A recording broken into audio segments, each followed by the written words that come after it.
All right, back with another one on Don't Believe Me, Read It for Yourself. Today we are going to talk about what it takes to be an astronaut. Well, what it takes to be an astronaut, but also what it takes to get to places that no one else can go, like the moon and Antarctica. I mean, people can go to Antarctica, but they're not going to be able to free roam or explore.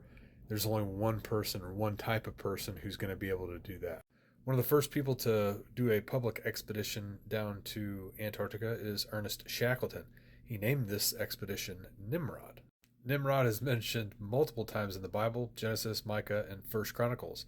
He thought of himself as a god, and he was the person who was in charge of creating the Tower of Babel, who thought they were going to make their way up to heaven and have a war with God up there. So, not pleasant. Freemasons are a big fan of Nimrod. Well, I'll let the cat out of the bag. He was definitely a Freemason.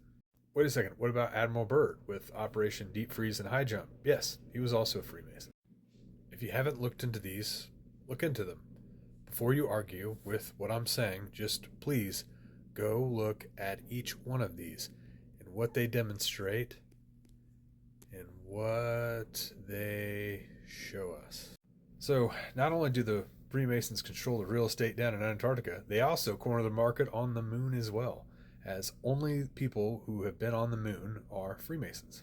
You see this and this. It's a pentagram. And that's, the triangle. We always see that. We always see all those. Walt Disney was also a Freemason, and he filmed all those operations that I showed you earlier. If we were to independently or free travel to here, would we run into a solid structure that's mentioned in the Bible that Werner von Braun has on his tombstone, Psalm 19:1? The heavens declare the glory of God, and the firmament showeth his handiwork.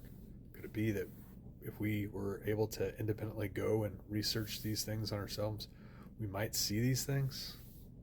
Why is it that one group of people has control over the real estate? Why is that?